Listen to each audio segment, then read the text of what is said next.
Millet Marvels, changing the way world eats by Tenali Double Horse.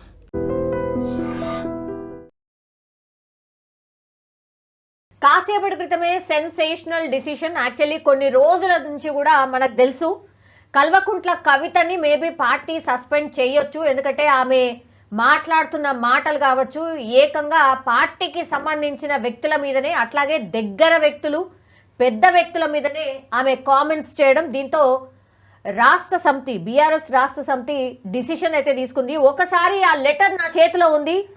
Party MLC Shrimati K కవిత ఇటీవల కాలంలో ప్రవర్తిస్తున్న తీరుతెన్నులు, కొనసాగిస్తున్న party వ్యతిరేక కార్యకలాపాలు BRS పార్టీకి నష్టం కలిగించే రీతిలో ఉన్నందున పార్టీ అధిష్టానం ఈ నిర్ణయాన్ని తీవ్రంగా పరిగణిస్తోంది.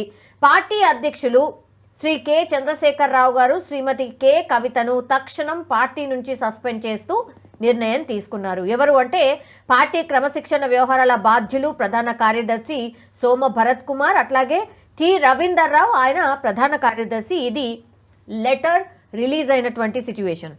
మనతో పాటు సీనియర్ పొలిటీషియన్ రాజయ్య యాదవ్ గారు ఉన్నారు. మనకు తెలుసు బీజేపీకి సంబంధించిన సీనియర్ లీడర్ కూడా. ఒక్కసారి ఒపీనియన్ తెలుసుకునే ప్రయత్నం చేద్దాం. సార్ నమస్తే. Sir, big decision. ఇప్పుడు కవితని లాస్ట్కి వస్తే పార్టీ ఎప్పుడు సస్పెండ్ చేస్తుంది అన్నారు. లాస్ట్కి వస్తే సస్పెన్షన్ లెటర్ మీ ముందటనే ఇప్పుడు చదివి వినిపించిన సార్. సస్పెన్షన్ వేటు పడింది, ఏంటి రీజన్ ఏంటి అనుకుంటున్నారు సార్? కేసీఆర్ కూతురు కాబట్టి దానికో విలువ, లేకపోతే ఏం విలువ? ఈడల రాయందరూ సస్పెండ్ చేసారు, అది బిగ్ న్యూస్. అది దానికంటే అసలు ఇది ఏమి న్యూస్? ఇది న్యూస్ ఎందుకు అవుతుంది? కేసీఆర్ కూతురు కాబట్టి న్యూస్ చేసుకుంటాను మనం. సార్ ఆమె పొలిటీషియన్ కదా సార్, ఎంపీ. ఏం ఎంపీ బిడ్డ కాబట్టి ఎంపీ. ఏం సర్వీస్ చేసిందని ఎంపీ? ఉద్యమంలో ఆమె భాగం ఎంత? అది వరకు ఎక్కడ ఉండే? అమెరికాకు బతకపోయింది ఆమె, కాయిదాలు సరిగ్గా లేవు. కేటీఆర్ ఎక్కడికి పోయిండు? అమెరికాకు బతకపోయిండు. ఆయన పిల్లలు కాబట్టి వాళ్ళకు గొప్ప, మిగతా వాళ్ళకు అనేక మంది కష్టపడి అనేక మంది ఆస్తిపాస్తులను పోగొట్టుకొని కేకే మహేందర్ రెడ్డి కంటే గొప్ప, ఈటల రాజేందర్ కంటే గొప్ప, మాట్లాడే రాజయ్య యాదవ్ కంటే గొప్పోళ్ళు ఏం కాదు. ఇదే రాజయ్య యాదవ్ కండవ కప్పిండు కేటీఆర్కు, సభ్యత్వం ఇచ్చింది వీడే. కేసీఆర్ సొంత జైలు పోయింది వీడే. మాకంటే ఏం గొప్ప కాదు. మేము రాజీనామా చేసిపోయినాం ఈ పార్టీ నుంచి. అనేక మంది పార్టీ కార్యక్రమాన్ని నెత్తికేసుకొని ఇల్లు సంసారం ముంగిలి బాల్చి భార్య పిల్లలను కూడా ఖాతరు చేయకుండా ఉద్యమం కోసం నిరంతరం పనిచేసిన వాళ్ళు ఈ పార్టీ నుంచి విడిచిపెట్టిపోయిన్లు. ఆనాడే ఈ పార్టీ ఖతం అయిపోయింది. ఇది కుక్కలు చింపిన విస్తరైంది, కొంగలు దొక్కిన మడుగైంది. ఇది పరీకాష్టాన్ని చేరుకున్నది. ఆఖరికి కుటుంబ సభ్యులు కూడా ఆ పార్టీ నుంచి సస్పెండ్ చేసుకోవాల్సిన దుస్థితి. కేసీఆర్ స్వయం కృతాపరాధం. నేను మెయ్యా బీవే అన్నాడు పార్టీ పెట్టిన రోజు. నా పిల్లలు అమెరికాలో ఉంటానన్నాడు. నేను తొలి ముఖ్యమంత్రిని దళితున్నే చేస్తానన్నాడు. అన్ని మాటలు తప్పుకుంటూ వచ్చిండు. ఇవాళ ఆయన పిల్లలను ఆయనే భుజించవలసిన అవసరం ఏర్పడ్డది. ఇప్పుడు పులికి కళ్ళెత్తాయటమ్మా. పులి పిల్లలను పెట్టిన తర్వాత ఆమెకు కళ్ళు కనిపించాట. పులికి దూరంగా దొరికిపోయిన పిల్లలు మాత్రమే బతుకుతాయి, లేకపోతే ఆ పిల్లలను కూడా తింటుంది. ఇప్పుడు ఒక పిల్లని తిన్నాడు కేసీఆర్. ఒకవేళ సస్పెండ్ నిజమైతే తప్పు చేయకుండానే తిన్నాడా? ఎట్లా మీరు అంటే తప్పు చేయకుండా జైలుకి ఎవరు పంపారు? ఆమె తప్పుల తడక. కేసీఆర్ కుటుంబం అంటేనే తప్పుల తడక. దాన్ని ఆశ్చర్యకరంగా చూసుకున్నాడు మన రాష్ట్రం యొక్క దురదృష్టం. ఇదేదో ఆశ్చర్యకరం, ఇదేదో గొప్ప నిర్ణయం, ఇదేదో ప్రళయం వచ్చినట్టు, తెలంగాణకే ప్రళయం వచ్చినట్టు చూసుకుంటూ మన దుస్థితి. అంటే గతంలో మీరు ఈటల రాజేందర్ గురించి మాట్లాడారు కాబట్టి ఆయన పార్టీ నుంచి వెళ్ళిపోయేలాగా చేశారు అనేది కూడా మనం గమనించినాం సార్. ఇక్కడ అది కాదు, తనే చాలా రోజుల నుంచి కూడా పార్టీకి సంబంధించిన వాళ్ళ గురించే మాట్లాడుతున్నారు, క్వశ్చన్ చేస్తున్నారు. నిన్న చూసిరు కదా మీరు ప్రెస్ మీట్లా డైరెక్ట్గా కామెంట్ చేసిరు, మా నాన్నని ఇంత ఇబ్బంది పెడతారా, సిబిఐ ఎంట్రీ కావడానికి మీరే బాధ్యులు అని ఇద్దరు పేర్లు తీసుకొని మాట్లాడింది. ఇద్దరు పేర్లు కాదమ్మా, సిబిఐ వాళ్ళ మీద ఈవెన్ జైల్లో పెట్టిండ్లు, ఏదో పొరపాటు చేస్తేనే కదా జైల్లో పెట్టింది. సిబిఐ ఎంక్వైరీ కానీ ఇవాళ ప్రకాశం అది మన ఏది కాళేశ్వరం కోసం సిబిఐ ఎంక్వైరీకి శాసనసభ ఆమోదం తెలిపింది. అనేక గంటల పాటు అనేక మందితోని చర్చించిన తర్వాత ఒక నిర్ణయానికి వచ్చిండ్రు. ఘోష్ కమిషన్ ఏదైతే చేసిందో కమిషన్కు శిక్షించే అధికారం కానీ లేకపోతే తప్పును వాళ్ళు ఏరి పెడతారు తప్ప వాళ్ళకు అధికారం లేదు. శాసనసభ చర్చించి సిబిఐకి అప్పగించితే మా తండ్రిది సిబిఐకి అప్పగిస్తారా అంటే అదొక పెద్ద వార్త. మన కర్మగాలి ఏమైందంటే ఈ యావత్ తెలంగాణ అనేక సంవత్సరాల బానిసత్వం కింద మగ్గిన తెలంగాణ 1000 సంవత్సరాల బానిసత్వం 75 ఏళ్ళ స్వాతంత్రం తర్వాత కూడా ఇవాళ ఒక కుటుంబం గురించి తెలంగాణ సొమ్మును దోచిన కుటుంబం గురించి మాట్లాడుకోవాల్సిన దుర్దశ మనకు పట్టినందుకు నేను చింతిస్తాను. వాళ్ళ గురించి లెక్క పెట్టుకోవద్దు, ఆ పార్టీ పనే అయిపోయింది. ఇది మొదటిది. అందులో ఒకటి కుటుంబము చేర్చుకునుడే తప్పు అనేందుకు మొట్టమొదటి నిదర్శనం కవితను సస్పెండ్ చేస్తే, ఒకవేళ చేస్తే ఎందుకంటే కుటుంబమే కదా, మళ్ళీ తీసుకుంటే మళ్ళీ ఈ డౌట్ కూడా బిడ్డేనే మళ్ళీ పోయి ఏడితే ఎత్తుకుంటే కేసీఆర్ బిడ్డను ఎత్తుకున్నాడు కాక ఎత్తుకున్నాడు. ఇదొక వార్త మనకు దురదృష్టం. కేసీఆర్ తీసేస్తే వార్త, కేసీఆర్ దగ్గర తీర్తే వార్త, కవిత అంటే వార్త, కవిత వింటే వార్త. అమెరికాకు బతకపోయిన వాళ్ళకు వీడ్కోలుకు ఒక వార్త అవుతుంది, వాళ్ళు వస్తే ఒక వార్త అవుతుంది. 1200 మంది పిల్లలు బలిదానాలు అయితే వార్త కాలే.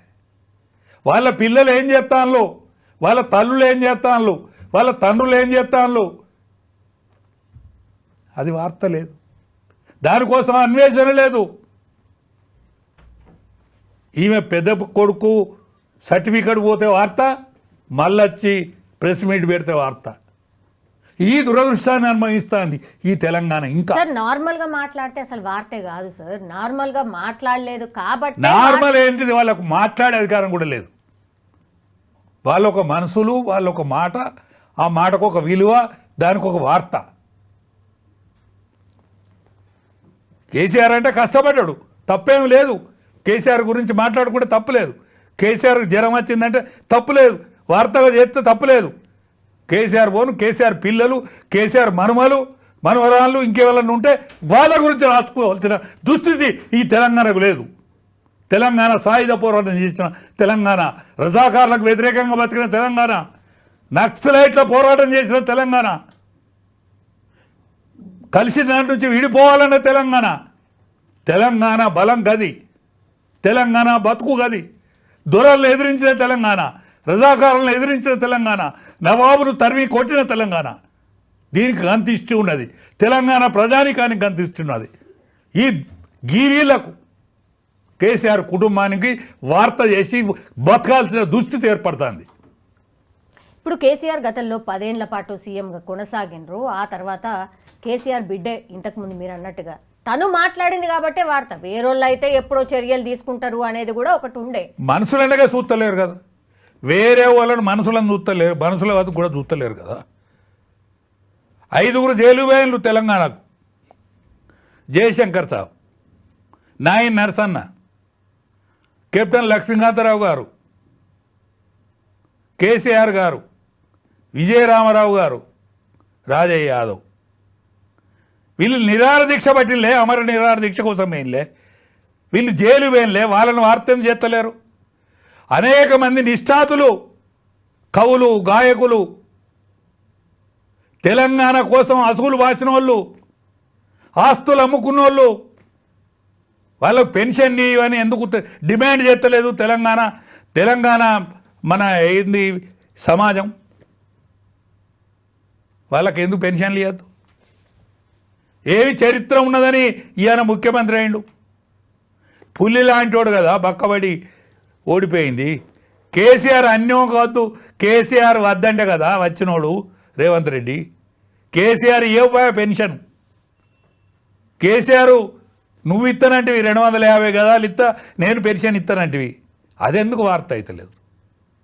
దాన్ని ఎందుకు వార్త చేస్తలేరు మీలాంటి వాళ్ళు? ఎందుకు సార్ అది కూడా వార్తలు ఎందుకు చేస్తలేమో చెయ్యాలే. ఎందుకంటే సోషల్ మీడియాకున్న పవర్ ఇవాళ ప్రపంచాన్ని గడగడలాడిస్తుంది సోషల్ మీడియా. అటువంటి సోషల్ మీడియా ఇటువంటి వాళ్ళను కూడా వెలికి తీయాల్సిన అవసరం, ఆవశ్యకత ఉన్నది సోషల్ మీడియా మీద. ఇవాళ ఒకనాటి పేపర్లో ఏం వార్త వచ్చిందని చూసేది, వ్యాసం ఏమొచ్చిందని చూసేది. ఇవాళ పేపర్ చూస్తలేరు. టీవీలో ఏమవుతుందని ఎదురు చూసేది. రేడియోలో సాయంకాలం ప్రాంతీయ వార్తలు ఏమవుతాయి, దేశ వార్తలు ఏమవుతాయి అని ఎదురు చూసేది. నిమిషాల మీద ఇవాళ సోషల్ మీడియాలో కనిపిస్తాయి ఈ వార్తలన్నిటి. అందుకనే ప్రభుత్వం దించాలన్న సోషల్ మీడియా, ప్రభుత్వం ఎక్కియాలన్న సోషల్ మీడియా. కానీ సోషల్ మీడియా కూడా నేను ఒకసారి రిక్వెస్ట్ చేస్తాను. నిన్న ట్రంప్ ఆరోగ్యాన్ని మంచిగా లేకుండా సోషల్ మీడియా చంపేసింది. ట్రంప్ను చంపలే, ఇంకా అద్వాని గారిని 3-4 సార్లు చంపింది. నేను సోషల్ మీడియాకు బాధ్యతాయుతమైన సోషల్ మీడియాగా మెదలాలని నేను సోషల్ మీడియాకు రిక్వెస్ట్ చేస్తాను. నేను ఎల్డర్గా రిక్వెస్ట్ చేస్తాను, వేరే కాదు, అవసరం కూడా. ఎందుకంటే అడ్డవేనుల గురించి మాట్లాడుకునే దుస్థితి సోషల్ మీడియాకు రావద్దని చరిత్రకారుల గురించి మీరు మాట్లాడాలి. ఈ కవిత వార్త, కవితతో ఒక వార్త, కవితను సస్పెండ్ చేస్తే వార్త, కవిత ఏమన్నా అంటే వార్త, కవిత ఏమన్నా వింటే వార్త, కవిత విమానం దిగితే వార్త, విమానం దిగి మాట్లాడితే వార్త.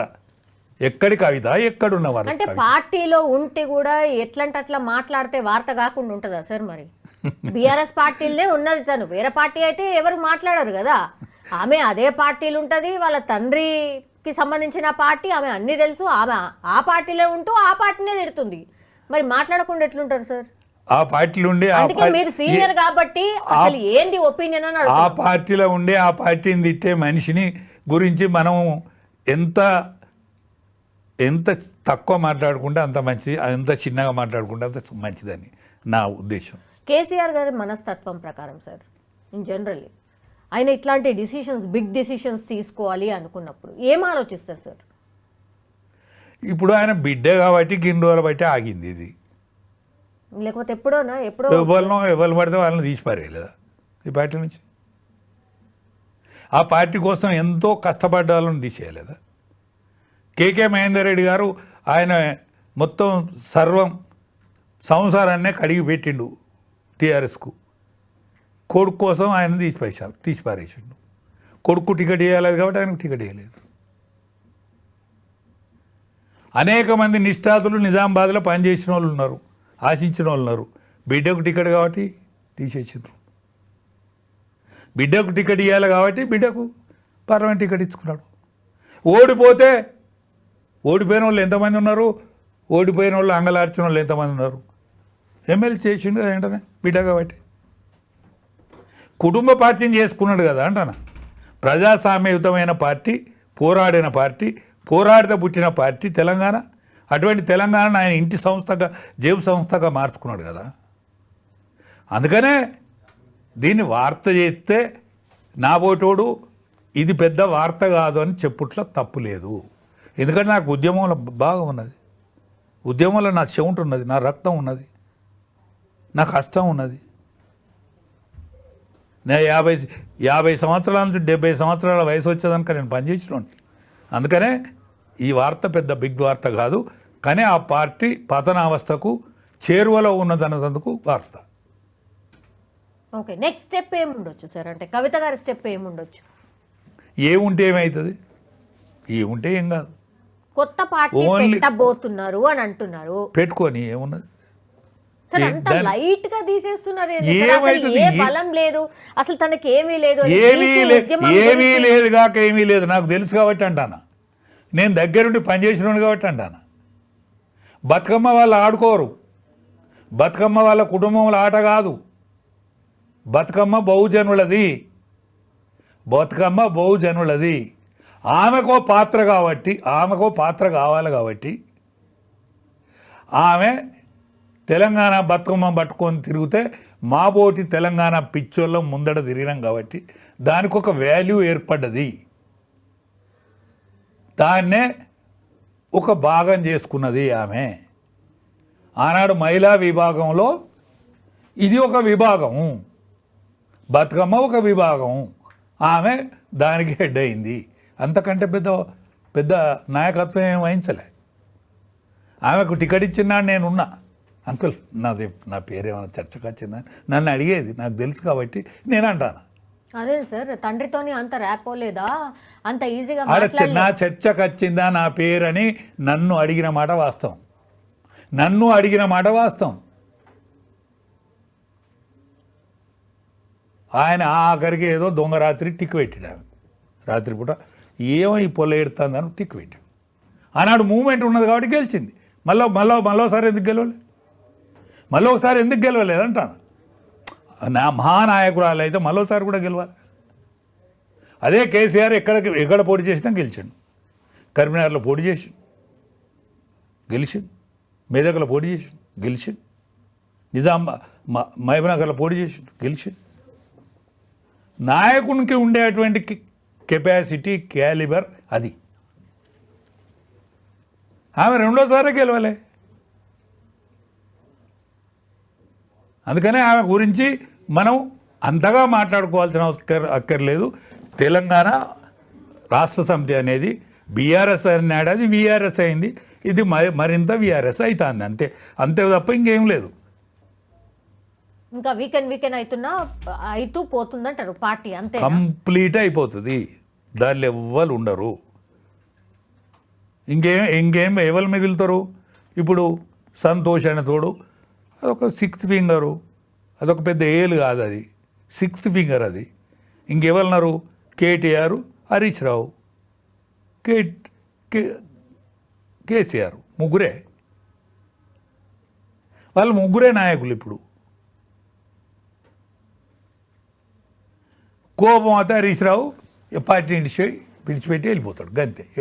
ఆ సిచ్యువేషన్ కూడా ఏమనుకుంటుంది? దీంతో పని అయిపోయింది. కేసీఆర్ కూడా అరే హరీష్, నేను ఎంత చేసినా ఇది రేవు కష్టట్లేదు, నీ పని నేను చూసుకోరా అంటే కథం వెళ్ళిపోతుంది. ఏముంటుంది దీనికి? ఉద్యమం కోసం అంత వీకెన్ అయిందా సార్ కేసీఆర్? అంత వీకెన్ అయినరా? కాదమ్మా, ఆయన ఆరోగ్యం కనుక సాతి చేస్తే వాళ్ళకు లీడర్ ఉన్నాడు, ఏ మాట కామాట, వాళ్ళకు లీడర్ ఉన్నాడు. కానీ క్యాడర్ అయిపోయింది. లీడర్ ఉన్నమాట నిజం, క్యాడర్ అయిపోయాడు. ఎందుకు క్యాడర్ అయిపోయాడు? తెలంగాణ ఆవశ్యకత లేదు. తెలంగాణ ఆవశ్యకత ఉన్నాడు ఆనాడు ఉద్యోగస్తులు, ఆనాడు విద్యార్థి లోకం, ఆనాడు కవులు, ఆనాడు గాయకులు, ఆనాడు తెలంగాణ కోసం అనేక సంస్థలు, అనేక పార్టీలు అన్నీ పనిచేసినాయి. ఇవాళ కాంగ్రెస్ పార్టీలో అనేక మంది పనిచేయలేదమ్మా. ఆనాడు పార్లమెంట్ మెంబర్లుగా ఉన్నటువంటి కాంగ్రెస్ పార్టీ నాయకులు పోరాటం చేయలేదు అక్కడ.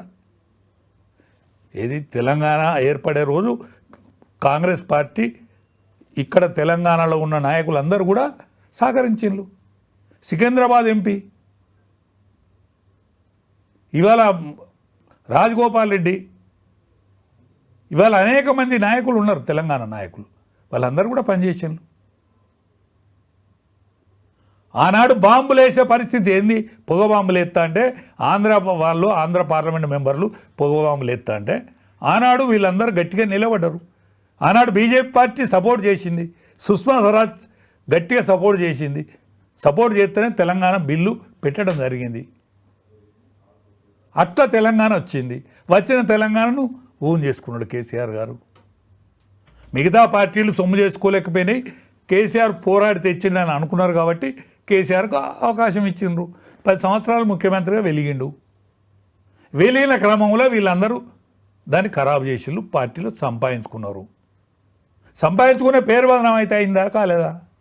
కాదు సార్, అధికారం ఉంటేనే పార్టీలా లేకపోతే అంతేనా సంగతులు? ఇప్పుడు మీరు చెప్తున్న దాని ప్రకారం ఒక్కటేనమ్మా, ఇది అధికారంలో ఉంటేనే పార్టీ. టీఆర్ఎస్ అనేది ఆ? టీఆర్ఎస్ అనేది అధికారంలో ఉంటేనే పార్టీ. ఇది ఆ. అధికారంలో లేకపోతే పార్టీ మనగలగది. ఇవాళ కాంగ్రెస్ పార్టీ ఎక్కడనో 7 గోల లోతున్న కాంగ్రెస్ పార్టీకి ప్రాణం వచ్చి మొన్న కాంగ్రెస్ పార్టీ నిలబడదా? నిలబడలేదా? జాతీయ పార్టీ ఒక 8 అసెంబ్లీ గెలిచినటువంటి జాతీయ పార్టీ అయిన బీజేపీ పార్టీ 8 పార్లమెంట్ మెంబర్లు గెలిచిండ్రే. 8 అంటే 8 ఏళ్ళు 56, 60 స్థానాలలో అవకాశం లభించిందే. అదే టీఆర్ఎస్ పార్టీకి డిపాజిట్లు ఇవేనే పార్లమెంట్ ఎన్నికలలో. అంటే టీఆర్ఎస్ పార్టీ ఒక ఏదైతే ఉద్భవించిందో తెలంగాణ ఆకాంక్ష కోసం ఉద్భవించింది. అనేక శక్తులు, యుక్తులు, వ్యక్తులు అందరూ పనిచేసినారు కాబట్టి టీఆర్ఎస్ నిలబడ్డది. ఆనాడు తెలంగాణ వచ్చిన తదనంతరం నా వాళ్ళు ఎవరు రాలేదనే మాట ఇచ్చింది కాబట్టి కేసీఆర్ నమ్మిళ్ళు, వాళ్ళని తీసుకొచ్చుకున్నారు కాబట్టి వాళ్ళను కూడా చూసిర్రు. వాళ్ళ యొక్క క్యారెక్టరు, క్యాలిబర్ వీళ్ళందరిని చూసి ఇడిచిపెట్టిళ్ళు.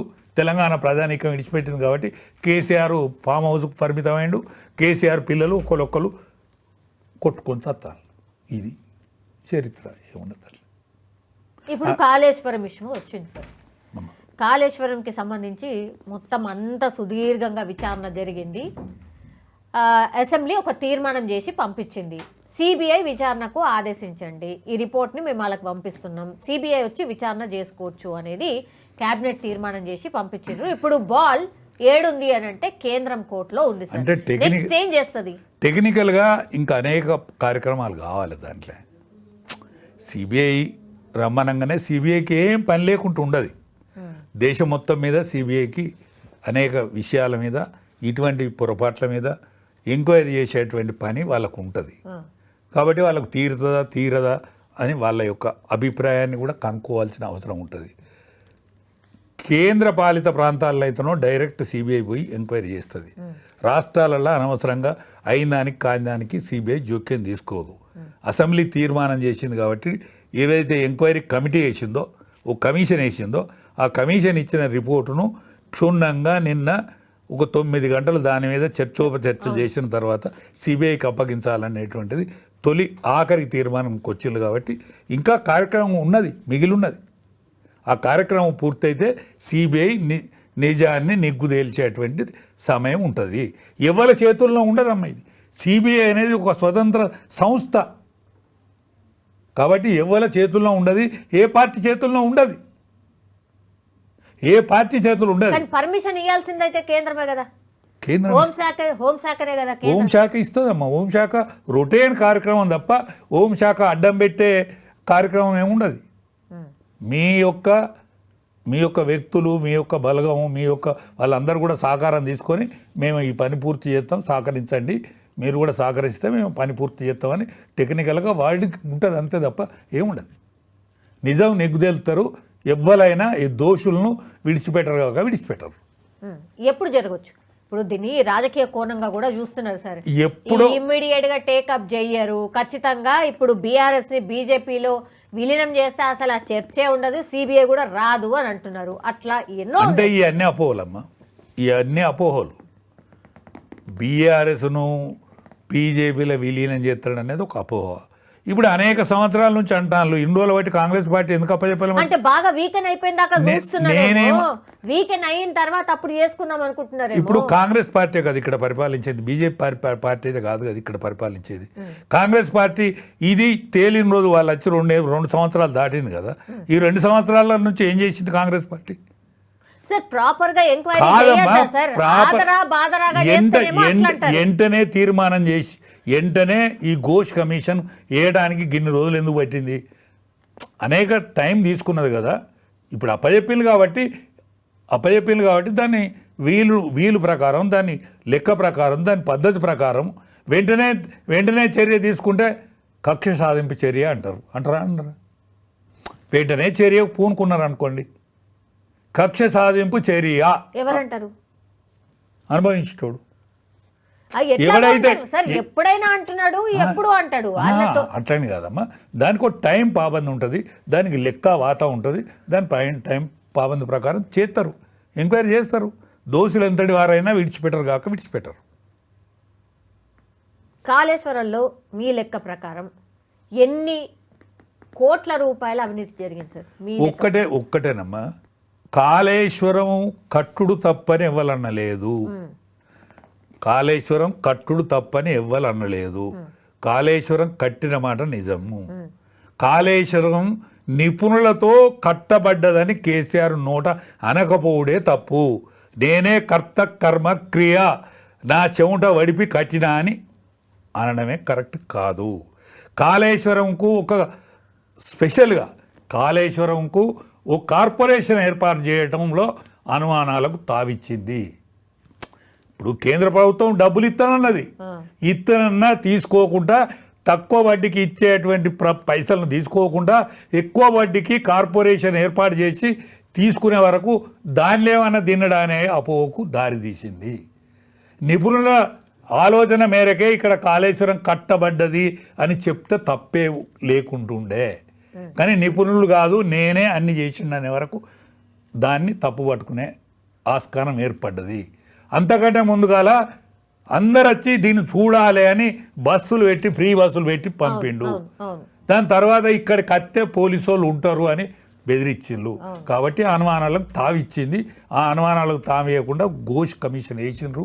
అది రిపోర్ట్ వచ్చింది, శాసనసభ కూడా చర్చించి సిబిఐకి అప్పచెప్పించింది. కాబట్టి త్వరితగతిన వీళ్ళ ప్రజల యొక్క అనుమానాలను పటాపంచలం చేసే తీరుగా సిబిఐ కూడా చర్య తీసుకుంటే మంచిదని మీ ద్వారా నేను విజ్ఞప్తి చేస్తాను. రాజకీయ దురంధరుడు, రాజకీయ చాణక్యుడు కేసీఆర్ అసలు ఎట్లా జిక్తాడు అనేది కూడా ఇంకో క్వశ్చన్ సార్. అసలు దురంధరుడు అయితే తప్పులు చేయడు కదమ్మా. దురంధరుడు వేరు, తప్పులు చేసుడు వేరు కదా. ఇప్పుడు దుర్యోధనుడు కూడా దురంధరుడే, కానీ తప్పు చేస్తే ఎంత గొప్పోడైనా కూడా శిక్షార్హుడే కదా. ఆయన కెపాసిటీని ఒప్పుకుందాం, శబాష్, మామూలు కెపాసిటీ కాదు ఆయనది, ప్రపంచ స్థాయి మేధావే, అందులేం అనుమానం లేదు. ఆ ప్రపంచ స్థాయి మేధావి ఈ కొడుకును, బిడ్డను, కుటుంబాన్ని, కులాన్ని వీళ్ళందరినీ దగ్గర తీసుకున్న వరకు తప్పుల పడ్డాడు. మెజారిటీ దళితులు, మెజారిటీ బీసీలు, మెజారిటీ ఎస్సీలు, ఎస్టీలది ఈ తెలంగాణ అని ఆయన నోటినే అన్నాడు. దాని తర్వాత ఆయన కుటుంబం మాత్రమే దీని సింహాసనం ఆక్రమించింది. ఆయన కుటుంబానికి జిందాబాద్. లేకపోతే మమ్మల్ని కొట్టిన వాళ్ళను, ఉద్యమకారులను తిట్టిన వాళ్ళను, వాళ్ళని లీడర్లను చేసి మమ్మల్ని నమస్తే పెట్టు అని కాడికి తీసుకొచ్చుడే ఈ దరిద్రానికి మూల కారణమై కూర్చున్నాడు, అంతే తప్ప. లాస్ ఉన్నాయి, కోర్టులు ఉన్నాయి, ఆల్రెడీ అప్రోచ్ అవ్వడం స్టార్ట్ చేసిండ్రు కూడా. ఎక్కడ కూడా లేదా సార్ ఛాన్స్? అంటే సిబిఐ విచారణ వరకు కూడా పోకుండా కెపాసిటీ ఎందుకు ఆపాలి మరి? ఆయన కూడా నిజం నీకు తేలితే మంచిదే కదా. ఆయన కూడా మరి రాకపోయే కదా సార్, మరి అసెంబ్లీకి వచ్చి ఆన్సర్ చెప్పాల్సింది కదా. రాకపోయే ఆయనకి హెల్త్ మంచిగా లేనట్టున్నది, లేకపోతే వస్తుందా? ఇదివరకు రాలేదా? ఇదివరకు వచ్చింది. ఆయన కొద్దిగా నాది నడతలేదంటే ఆయన వచ్చే బాపతి మనిషి కాదు, కానీ కావచ్చు, కానీ హెల్త్ కూడా మంచిగా లేనట్టున్నది. హెల్త్ కూడా ఒక ప్రధాన కారణం అయి ఉంటుంది. ఓకే, నిన్నటి నుంచి కూడా పార్టీ నేతలతోని కంటిన్యూషన్గా ఫామ్ హౌస్లో చర్చలు జరుపుతున్నారు. ఈ రోజు కూడా కొనసాగిన పరిస్థితే ఉంది సార్, అదే వార్తలు వస్తూ ఉన్నాయి. జనరలీ సార్ ఆయన ఏ టైంలో ఇట్లాంటి చర్చలు చేస్తూ ఉంటాడు? కంటిన్యూషన్ గందరగోళం టైంలో శరీరాన్ని ఇవన్నిటి కూడా మర్చిపోయి మాట్లాడతాడు, చేస్తాడు ఆయన. ఎందుకంటే ఆయన గందరగోళం అంటే బిడ్డ అంటే ప్రేమ, ఒక పక్క అల్లుడు, పార్టీని కాపాడుకుంటా మాతో పాటు కష్టపడ్డాడు, ఆయన మీద అపనింద మోపడం, అన్నిటికంటే ఇది హరీష్ రావు మీద ఆమె. ఇప్పుడు సరే ఇంకా విధి విధానాలు ఇది నిన్న అసెంబ్లీలో చూసినాం, ఇవన్నీ ఉన్నాయి. ఇవన్నీ పోను బిడ్డొచ్చి ఈ మాట అనుడు కొద్దిగా ఓర్వలేనితనమే కదా, బాధాకరమే కదా. కవిత కూడా ఈ విధంగా మాట్లాడకపోనుండే కదా. ఎందుకు మాట్లాడాలి? ఆమె మాట్లాడితేనే అవుతుందా? ఇవాళ ప్రతిపక్షంలో ఉన్నటువంటి కాంగ్రెస్ పార్టీ మాట్లాడుతుంది, ఇంకా ప్రతిపక్షంలో ఉన్నటువంటి అనేక మంది మాట్లాడుతాను, కాంగ్రెస్ పార్టీ మాట్లాడుతూనే ఉండే. మరి నువ్వు మాట్లాడితేనే ఇది ఏది అందులో పోసినట్టు అవుతుందా? మీరొచ్చి ఎందుకు మాట్లాడాలి? నువ్వు ఈడ లేను కూడా లేవు కదా. నువ్వేటో నీ కొడుకుని జాయిన్ చేసుకోవటానికి పోయినావు, వచ్చి సపరేట్ ఇంటికి పోకపోయినావు. నీకు అంతలా ఇష్టం ఉడితే మీ నాన్న దగ్గరికి పోకపోయినావు, ఏం జరిగింది నాన్న అని అడగకపోయినావు. నువ్వు వచ్చి పత్రికా విలేకరుల సమావేశంలో మీడియాలో మాట్లాడాల్సిన దుస్థితి ఎందుకు? పరిపక్వత లేని రాజకీయ నాయకురాలు అన్నట్టే కదా. ఆమె గురించి మనం మాట్లాడుకుంటాను. పరిపక్వత ఉంటే గట్ల మాట్లాడతారు ఎవరన్నా? నిండుదనం ఉంటే గట్ల మాట్లాడతారు ఎవరన్నా? అది ఇంట్లో ముచ్చట కదా, ఇంట్లో ముచ్చట కదా. బావ మీద బయట మాట్లాడేందుకు? మేనబావ నువ్వు అక్కడ తిహార్ జైలు ఉన్నప్పుడు అనేక సార్లు నీ దగ్గరకు వచ్చిపోయిన ఆయనే, నీ కష్ట సుఖాలను ఆలోచించిన ఆయనే. గట్లా మాట్లాడుతున్నా? మాట్లాడితే వాళ్ళని మెచ్చుకుంటారా? ఇక సోషల్ మీడియాలో అయితే పూర్తిగా తన గురించి అసలు చాలా బ్యాడ్ కామెంట్స్ చేస్తున్నారు అని, చాలా బ్యాడ్గా ప్రొజెక్ట్ చేస్తున్నారు అని. ఇప్పుడు సోషల్ మీడియా బీఆర్ఎస్కి సంబంధించిన సోషల్ మీడియా వింగ్ల నుంచి అన్నిట్లలో వాళ్ళ పిఏని రిమూవ్ చేసినట్టుగా, అట్లాగే తనని చెప్పకనే అన్ఫాలో చెయ్యండి అని చెప్పినట్టుగా ఇట్లాంటివన్నీ కూడా వస్తున్నాయి సార్. చాలామంది అన్ఫాలో చేసేసారట ఇప్పుడు కవిత గారిని. ఇప్పుడు ఒక్కటేనమ్మా, మీడియాకి ఎంత స్వాతంత్రం ఉన్నదంటే ఎంత మాత్రం జరిగినట్టుగా రాసే స్వేచ్ఛ మీడియాకు ఉంది. ఎంత మాత్రం జరిగినట్టుగా చూపెట్టేటువంటి హక్కు మీడియాకు ఉన్నదని స్వర్గీయ అటల్ బిహారీ వాజ్పేయి గారే మాట్లాడిండు. అటువంటి మీడియా కూడా దాని అందాల అది బతకాలి.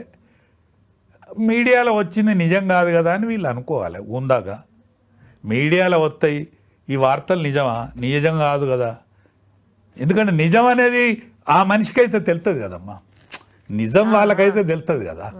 మాట్లాడేతోళ్ళు ఎవరో కాదు కదా, నీ కుటుంబ సభ్యులే కదా.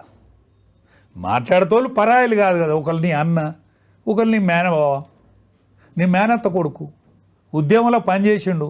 ఆయన ఉద్యమంలో మీరు పనిచేసినప్పుడు మీరిద్దరు లేరు. మీరు అమెరికాలో ఏదన్నా ఒకరు చేసుకొని బతామని పోయిండ్రు. అటువంటిది వాళ్ళు నీ పరాయిలు కాదు కదా. వేరే వాళ్ళు మాట్లాడితే నువ్వు తప్పట్టుకో. కానీ నువ్వు లిల్లు పుట్టంటివి. ఆయన కూడా మీ కుటుంబ సభ్యుని బతుకునే మెదిలిండు.